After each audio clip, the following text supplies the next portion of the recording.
Hello everyone and welcome to Go Again, a fabulous cast. It is spoiler season. Arcane Rising spoilers have started hitting the ground, so that's what we want to look at today, is all the early stuff that we've seen from the new set.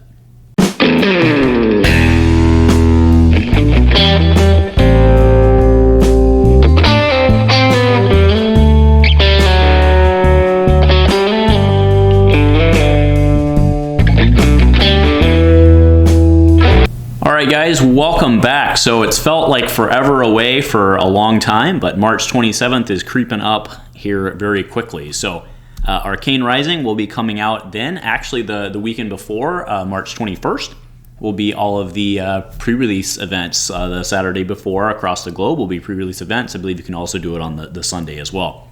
So it'll be cool. I'm sure by then the internet will have spoiled the majority of the stuff, but in the meantime, we have started to see the first cards popping in. I mean, we've seen some of them for a couple weeks now, but today, Monday, officially kicked off the official spoiler season. We'll actually go through the schedule at the end. So let's start going through what we've seen from some other sources. So first, the very first ones, I believe, were from fabdb.net.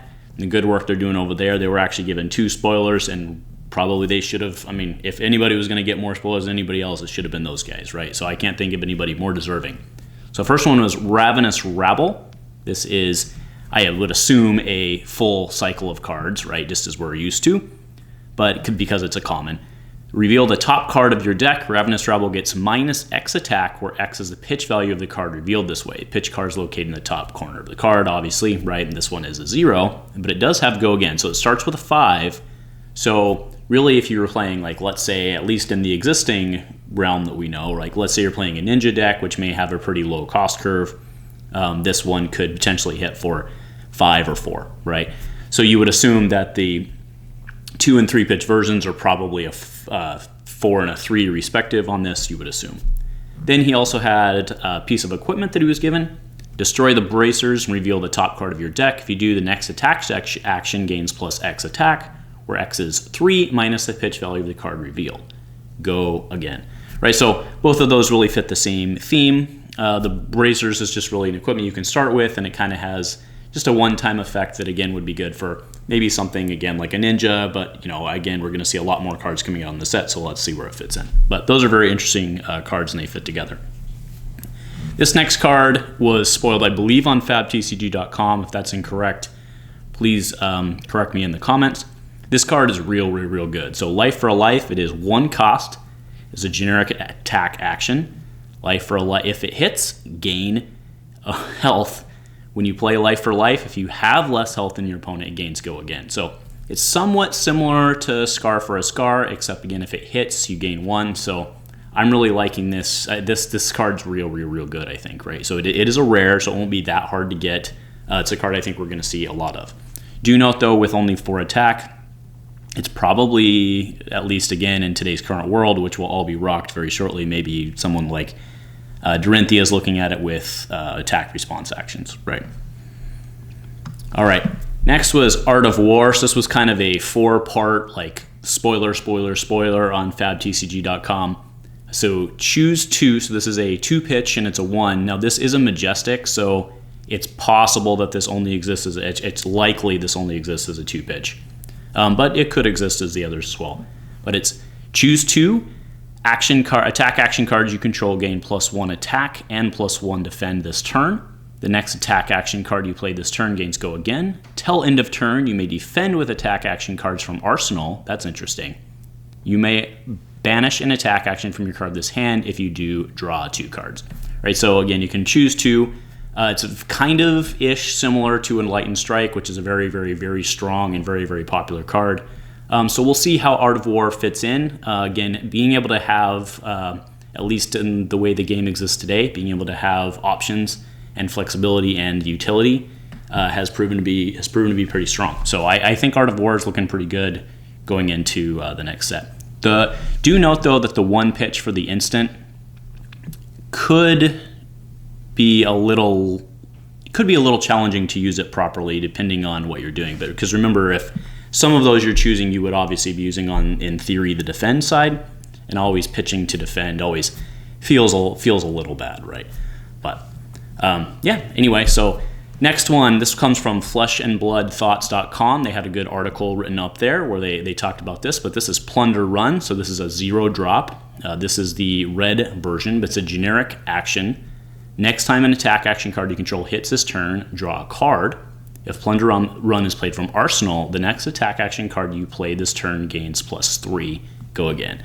So then presumably, right, the 2 and 3 pitch versions would of course do likely +2, +1. But either way, it's kind of cool to have the from Arsenal bonus. We've seen that on a couple cards in existence. This one seems pretty good. All right, and then we had seen this one flying around, I believe, since the calling in Auckland, the 10K event, Voltaic Bolt. So it is the full series of cards. The red version is deal 5 arcane damage to target hero. All right, so the 1 pitch does cost 2, but you deal 5 arcane damage. And we have since received the information on what that is. So what is arcane damage? This is again straight from the Fab website. Arcane damage is how the caster classes of Wrath inflict damage on opposing heroes.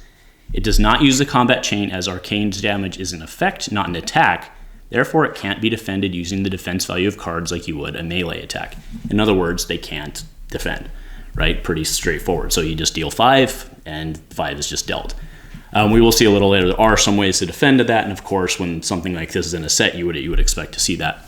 So this was the first intro we kind of had to the, well, not kind of, I mean, it specifically says wizard action on there, right? So we knew the wizard class was coming already, and this was really the first wizard card we saw. Today, however, on fabtcg.com, they did finally spoil the wizard. So this is Cano, Drakai of Ether, for instant. So this is interesting. Instant for 3. Look at the top card of your deck. If it's a non-attack action card, like the one we just saw, you may banish it. If you do, you may play it this turn as though it were an instant. So that's kind of interesting. So actually, just real quick, so he still has 4 intelligence, which is standard with what we've seen, but he only has 30 health. So usually, like, let's start breaking this down. Usually in these type of games, when you see somebody who has lower health, that means they typically come out swinging pretty hard, right? That's usually a balancing effect for someone who can attack pretty fast. So that's what we'd expect to see from this guy. But so breaking him down real quick, so an instant of, right, his ability costs 3, which means you're dropping a 3 pitch. So if the card that you're revealing has a cost, you're going to have to pitch for that as well. So that is an interesting, we'll have to see how this plays out in terms of what he can have available. I do have to admit I'm a little surprised. I kind of expected, just in my head, with them tossing spells across the table, to have a larger hand size, which he does not have. That said, maybe like his legendary piece of equipment gives him additional intelligence. I don't know. I could see something like that. Because I am a little surprised with him having the 3 cost ability that, I mean, you're basically looking at him needing to go in with a minimum of 3 cards, right? Just to make sure that you can play what you get, if you even do get it. So that's very interesting, right? Because remember, you're not guaranteed to get it. So. And then behind, as the image shows, we have the young version of Kano, which makes sense because we expect to see those in boosters, which we're all looking forward to, definitely from a draft standpoint. Then within that same article, they did spoil another spell. Generic action, sorry, but it's a spell. We all know it is, right? So this is Whisper of the Oracle, Opt 4. So it's Opt, and then, of course, Opt will change based on the pitch value of this card. But the 1 pitch version, the red version, is Opt 4. Look at the top 4 cards of your deck. You may put them on either the top or bottom in any order that you choose, so you can really kind of set yourself up for his ability. And then go again. So, but again, now if you're using this, you do need, I think, effectively 4 cards in your hand. At least 3, I guess, including this, because then you would set up, hopefully, a 0 cost, if those even exist. So, yeah, very interesting. So in that same article also, like we talked about, you would expect there to be ways to defend. I'm sure there will be other ways to defend. I'm sure there will be other instants that can defend arcane damage. But they just gave us, as we're showing here, the sequence of equipment that you can use in play to block arcane damage. What is interesting about these is you do have to pay for it, right? So in the case here, it's Arcane Barrier 1, if your hero would be dealt arcane damage, you can pay instead, so you can actually pitch to defend from that. Maybe you have some left over because, again, it's instant, but yeah, so the ability that, the fact that these don't become battle worn in the sense that we're used to, and that you can keep paying for them to block it, could end up being pretty useful, right? And again, remember, if you're packing multiples of these and you pitch a 2, you could use it for each of them, I would assume, right? So yeah, so those are available to us as well. So all in all, things are pretty exciting. It's more exciting that things are starting to shape up. So to that effect, what I'm showing here is actually the Arcane Rising spoiler calendar, because remember, this is the big week kicking it off. So on Thursday the 5th, we have a wizard card reveal from multiple people. I'm going top bottom, but bottom up. So wizard card reveal will be tomorrow from PhD Games. We'll have 2 card reveals on the 4th, and then we'll have 5 card reveals on Thursday the 5th. So big week looks like for the Wizards, and then hopefully the week after we'll start seeing some more. So I don't know. Let me know in the comments what you guys are thinking. I know everybody's very, very excited about this. There's been a lot of chatter online, and well, there should be. So again, hey, I want to thank you for joining me. Keep your fingers crossed that we see some good stuff coming up in spoiler season. And if nothing else, go Commando.